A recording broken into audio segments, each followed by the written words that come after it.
Oui. Je m'occupe pas de lui. Du tout. D'accord, ok. Bon, bah, Guillaume et Sophie. Oui.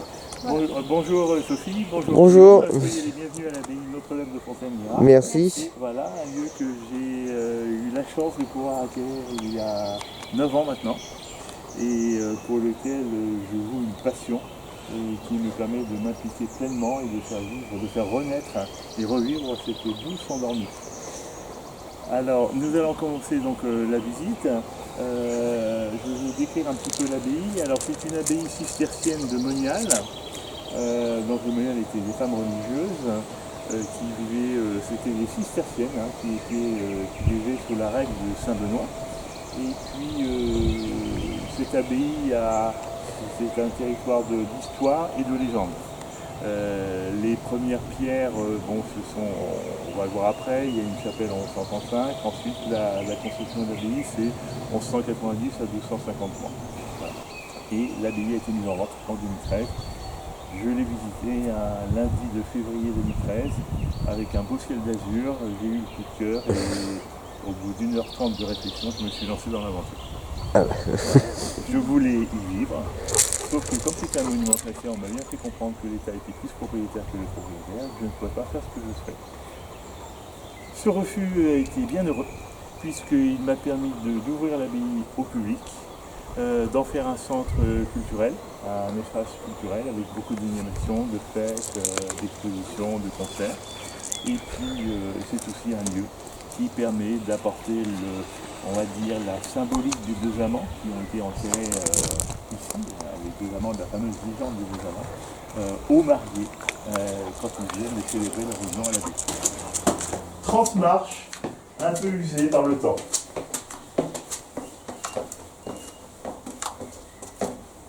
Et quand on les connaît, on peut les monter de la tête.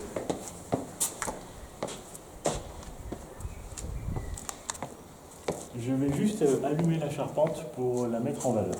Je vous demande juste un instant. Voilà, donc nous sommes dans le dortoir des Moniales.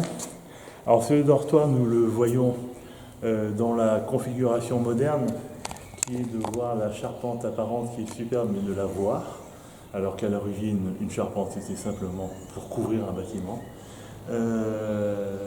Et on ne la voyait pas, elle était lambrissée de façon à faire une première barrière d'isolation, et sur les poutres et les fermes, il y avait un plancher sur lequel on mettait une quarantaine, 55 cm de foin ou de paille pour faire une autre isolation.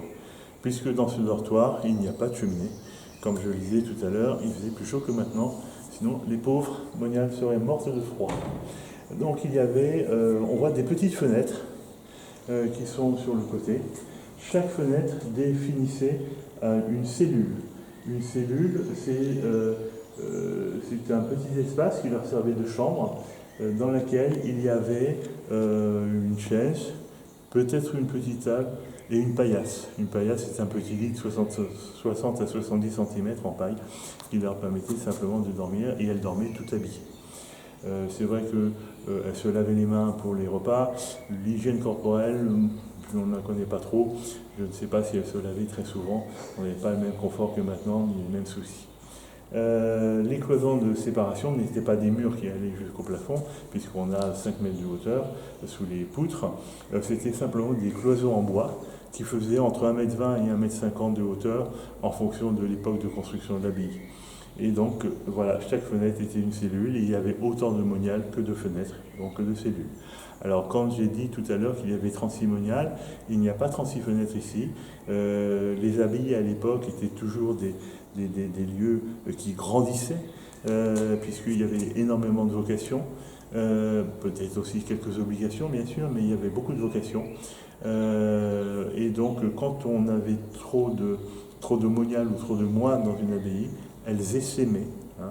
Le terme essaimer, c'est recréer une autre abbaye ailleurs. Et donc, on recréait, on retirait, on ôtait de la communauté 13 membres, 13 puisque ça symbolise les 12 apôtres et le Christ, pour créer une autre abbaye avec de l'argent qui était donné par les seigneurs locaux. Alors, qui donnaient souvent de l'argent pour la construction, mais des terres, franchement, les plus mauvaises qu'ils avaient. Et ici, c'était le cas. Nous sommes dans la vallée Landelle. Il faut savoir que jusqu'au 19e siècle, cette vallée c'était des marécages, c'était humide, c'était malsain. Et ce sont au 19e siècle, mais avant déjà, les moniales qui nettoyaient les abords, qui défrichaient ces terres de façon à pouvoir faire de la culture, et puis après qui amélioraient le site. Et donc ici, au-dessus du chauffoir qui a disparu, un chauffoir, réfectoire et cuisine, il y a eu un agrandissement du dortoir à une certaine époque. Agrandissement, donc maintenant on ne voit plus, ça a été muré puisque le bâtiment a été démoli. Sinon on donnerait sur l'extérieur. Voilà. Donc on a cette charpente, elle est faite en deux parties. On a la première partie avec les pans coupés qui est très sobre, aucun décor, qui a été restauré en grande partie. Les poutres qui ont quelques petits clous, hein, qui étaient les traces du lambrissage, donc de la première isolation. Ces poutres ont été datées de 1218, l'abbaye ayant été construite entre 1190 et 1253. Et on voit après, quand on avance, une charpente qui se poursuit, mais pas de la même manière. Plutôt en carène de navire inversé, avec un petit peu plus de travail. Et cette charpente, qui paraît très très ancienne, finalement elle l'est moins. Il y a eu, je crois, au XVe siècle, ou peut-être fin XVe, un incendie par la cheminée du chauffoir, par les toits, qui ont détruit une partie de la charpente du dortoir et la charpente du chauffoir, réfectoire et de la cuisine. Et donc ça a été reconstruit, sans doute avec des charpentiers de marine qui savaient vieillir et cintrer le bois, d'où cette très belle charpente en carène de navire inversé.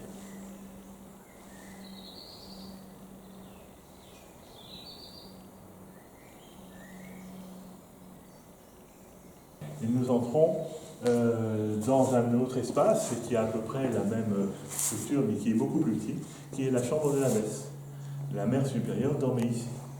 Alors on voit maintenant une cheminée, cette cheminée date du 15e siècle, du 17e siècle, pardon, du 7e au 18e siècle, je dis une bêtise, 1742, à la période où il faisait froid, soit 1742, soit au 19e, quand le dortoir a été transformé en filature. Il est possible aussi que ça ait été fait à ce moment-là.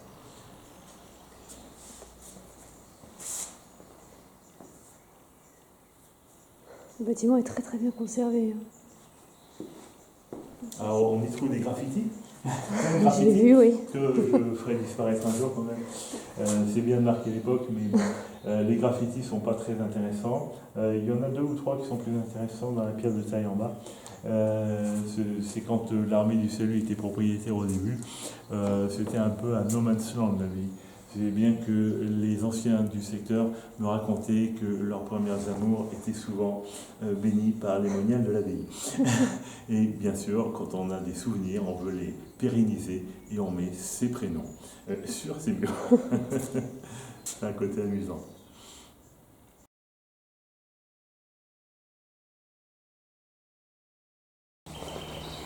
J'ai vu que sur votre site, vous avez une section paranormale. Oui, alors tout à fait. Tout à fait, j'ai été sollicité notamment par Vanessa Michel à l'origine, l'année d'après l'exposition, et c'était Paranormal Event. Maintenant, je crois que c'est une autre exposition. Et elle est venue, c'est quelqu'un qui est assez expérimenté en la matière, et qui est venu avec des équipes des couples, une vingtaine de personnes. Et donc j'ai assisté à la première pour voir un petit peu comment ça se passait. Alors la vingtaine de personnes étaient divisées en petits groupes, là, de 5 ou 6 ou 4, ça dépend des affinités de chacun. Et puis quand c'est comme ça, j'avais assuré une petite visite guidée. C'est ce que je fais quand il y a des groupes, encore actuellement. Moi, je dis pas ça peut être des petits groupes, ça peut être simplement un couple, peu importe. Et là, j'explique la vie, pas le côté architectural, mais vraiment la vie très synthétique, certains éléments qui sont passés, des événements qui sont passés, comme l'assassinat de Marie Ferrière, dont je n'ai pas parlé, mais si vous voulez, je vais vous en dire deux mots après. Et ça permet de comprendre, pour les gens qui ne connaissent pas une abbaye, qui ne savent pas ce qui s'y faisait dans chaque espace, de comprendre un petit peu ce qu'ils vont entendre ou sentir après. Voilà. Et j'étais avec une amie à ce moment-là. Moi j'étais très neutre. J'ai dit oui, bon, pourquoi pas, les entités, les fantômes, d'accord.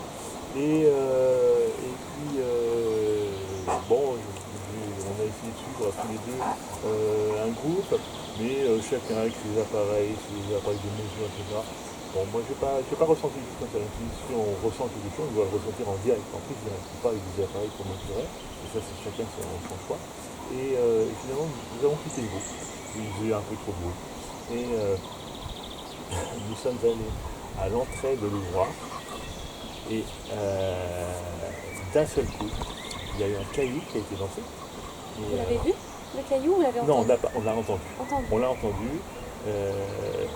Mon ami, du moment, a sursauté. Tu ne dois pas sursauter, tu crois à tout ça. Et pas moi, mais une autre. Et m'a dit, elles sont là. Toutes les manières, elles sont là. Je suis sûr qu'elles sont là. Bon, ok. Nous sommes sortis par le passage. Nous avons traversé Jardin des Saints, nous sommes allés du côté des latrines de l'infirmerie et on a senti une petite présence. Bon. Et après nous sommes revenus tranquillement, ici, en cheminant comme ça. Et en passant devant la porte du chauffoir, on a vraiment, et là je l'ai ressenti, et là je me suis dit, il existe quelque chose. On a ressenti une sorte de souffle froid, quelque chose qui nous repoussait de façon très ferme, comme si le prieur ou un moine, c'était assez masculin, quelque chose qui vraiment nous disait on ne dérange pas, on ne va pas parler. Et là, ça glace. C'est assez impressionnant. Et puis, le compte rendu qui a été fait le lendemain, puisque après nous sommes partis et laissé tous les groupes aux investigations, à l'heure de l'investigation jusqu'à 2-3 heures du matin. Le lendemain, Vanessa Michel m'a bien dit il y a quelques femmes qui ont senti qu'on leur caressait les cheveux du côté de la sacristie. Il y a vraiment une entité au fond du cellier. Alors, certains parlent de femmes, certains d'enfants, je ne sais pas. Enfin, ce serait une âme en peine qui n'a pas réussi à rejoindre son époque. Je serais un peu perdu. Alors, je sais qu'il y a des démarches à faire, mais il faut être là régulièrement. Moi, ce n'est pas mon cas, je ne suis pas à démarrer avec vous. Et puis, avec peut-être certaines énergies pour arriver à travailler dans des choses comme ça. Il y a d'autres groupes aussi qui m'ont dit avoir entendu des voix, des noms, des prénoms, c'était enregistré, effectivement. Alors c'est pas aussi limpide que ce que l'on dit, mais on peut bien définir les prénoms.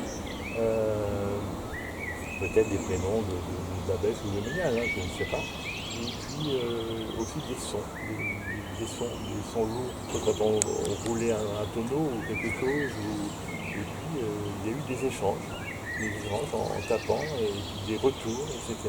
Donc comme des conversations par le son. Et voilà, quelques éléments qui m'ont été rapportés. Et sans compter peut-être les choses visuelles qu'on peut voir. Alors, par contre, mon ami avec qui nous avons fait ça était de temps en temps ici dans les jardins, et elle m'a dit plus d'une fois avoir vu des formes en journée. C'est pas uniquement la nuit, en journée, une forme sombre qui serait des hommes, et puis des formes blanches très claires, mais tout translucides. Et un jour, effectivement, elle a fait une photo et on voit que ça se détache. On voit comme un peu, c'est difficile, c'est quelque chose de transparent, mais qui a une forme. D'accord, Voilà. Une forme humaine. Oui, une forme humaine, une silhouette. Ah oui, vraiment une silhouette. Voilà. Donc, Donc oui, alors, après tout ça c'est positif. Alors la seule chose négative, donc, c'est le meurtre de Marie Ferrière. Marie Ferrière, dont le gisant est dans la chapelle qui a été faite au XVIIIe, ce gisant était à l'origine à l'étage de la chapelle Saint-Michel. Alors, Marie Ferrière était une femme mariée au seigneur d'Aqueville, un petit village à 15 km d'ici. Elle ne s'entendait absolument pas avec son mari, qui était violent. Elle a décidé d'entrer dans les ordres et de devenir moniale à Fontaine-Mira. Le problème, c'est qu'à l'époque, il n'y avait pas de divorce. Donc, quand un couple voulait se séparer, c'était la vie monastique ou la mort. Étant devenu monial, son mari devait devenir moine. Il n'avait pas l'intention d'être moine. Donc, il a payé 3 hommes qui sont venus un soir de décembre 1399, qui sont entrés subrepticement comme ça dans l'abbaye, ils sont infiltrés un peu partout, ils ont cherché, ils sont montés dans le dortoir, et puis dans le dortoir, une trentaine de moines qui dorment la nuit, qui est Marie Ferrière. Donc, bon, ils avaient une description, mais la nuit, c'est pas évident. Donc, ça a commencé à déranger les unes, les autres, à réveiller. Marie Ferrière a senti qu'on l'a chassée, qu'on l'a cherchée. Elle s'est enfuie, tout le monde a crié, les hurlements, le prieur est intervenu, il a été mortellement blessé. La course s'est poursuivie et elle a été finalement égorgée dans le cœur de l'abbatiat. Les hommes sont partis, on a su, alors ça a fait un tohu-bohu dans toute la vallée, bien sûr. On a su que c'était son mari, l'instigateur du crime, donc il a été arrêté. Comme c'était un seigneur, on ne l'a pas condamné à mort, il fallait qu'il fasse 2 actes de pénitence. Donc on lui a dit de faire le tour de la Méditerranée à cheval, en ramenant des épices, des tissus, des différents éléments, de façon à montrer qu'ils avaient fait en acte de pénitence, de façon à ce qu'ils réfléchissent aussi à le meurtre qu'il avait créé, et puis à construire une chapelle expiatoire. Alors comme l'ancien prieuré était devenu cellier, il restait en place. Et il s'est dit, on ne va pas construire une chapelle expiatoire, on va rehausser l'ancien prieuré en chapelle expiatoire. D'où la rehausse du prieuré, les contreforts pour maintenir, et le gisant était là-haut, dans cette chapelle expiatoire. Et à la Révolution, tout a été profané. Ils ont récupéré la pierre, le sarcophage, qui était une belle pierre rectangulaire pour la construction. Ils ont laissé couvercle trop travaillé, inintéressant, et ce couvercle a été mis en place par l'armée du salut dans la chapelle de l'abbatiat. Voilà. Et comme il y a eu cet événement, ça peut aussi jouer sur ce que l'on peut ressentir. Bien sûr. Il n'y a pas de tombe sur le site, enterrée. Il y a eu quelques ossements de trouver, mais c'est tout. Non, de toute façon, les tombes, à part les 2 emplacements des 2 amants, les moniales étaient ensevelies à même en robe de bure, à même le sol. Voilà. Et on met une croix. Et ça se passe toujours absolument comme ça. Donc il n'y a pas de tombe. Merci. Eh bien voilà, nous nous sommes retrouvés maintenant au pied des 2 amants, Raoul et Mathilde. Et c'est ici que se conclut cette visite avec une invitation. Venez découvrir la belle endormie qui se réveille, avec toutes ces animations, toutes ces activités, de jour et de nuit. Merci beaucoup de nous avoir accueillis sur ce site. C'était magnifique. Vraiment un grand merci. Merci à tous. Et à bientôt. Merci beaucoup.